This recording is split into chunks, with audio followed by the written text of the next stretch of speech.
AP ప్రజలకు కుక్కర్లు వస్తున్నాయి. 10 కోట్ల విలువైన కుక్కర్లు కూపన్లు పట్టివేత. ఎన్నికల నోటిఫికేషన్కు ముందే వాలంటీర్లు, సచివాలయ ఉద్యోగులకు తాయిలాలు ఎరవేసిన వైకాపా ప్రస్తుతం ఓటర్లకు నేరుగా బహుమతులు ఇచ్చేందుకు సిద్ధమైంది. కుక్కర్ల పంపిణీకి పార్టీ గుర్తుతో కూపన్లు ముద్రిస్తూ సి-విజిల్ యాప్కు అందిన ఫిర్యాదుతో దొరికిపోయింది.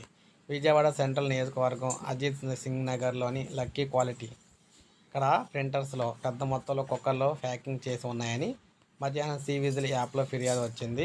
స్క్వాడ్ అధికారి ముఖ్యంగా దీని అయితే తనిఖీ అయితే చేశారన్నమాట. సో మొత్తంగా మీరు చూసుకుంటే కూపన్లు ఇక్కడ, కుక్కర్లు ఎక్కడ?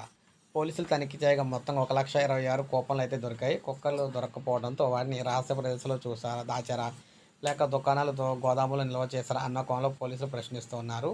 ఓటర్లు ఈ కుక్కలను పట్టుకెళ్లి కుక్కలు తెచ్చుకునేలా ప్రణాళిక వేసినట్లు తెలుస్తుంది.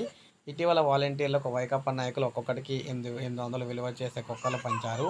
తాజా కూపన్లో కూడా అలాంటి చిత్రాలే ముద్రించి ఉన్నాయి. ఈ లెక్కన 1.25 లక్షల కుక్కర్లు వ్యయం 10 కోట్ల పైనే ఉంటుందని, అంత మొత్తంలోనే వస్తువులను దుకాణంలో ఉంచడం అసాధ్యమని, అవి ఎక్కడ దాచారో తేల్చాలని చెప్పి పోలీసులు అయితే కనిపెడుతూ ఉన్నారు. మొత్తం ఈ విధంగా అనమాట. సో స్టిక్కర్ అయితే ఈ విధంగా అయితే అంటిస్తూ ఉన్నారు. కుక్కర్లు అనమాట. కుక్కర్లు అయితే పంపిణీ చేయబోతున్నారు. అధికార పార్టీకి సంబంధించిన నాయకులు కుక్కర్లు అయితే పంపిణీ చేయబోతున్నారు మనకి ఏపీలోని.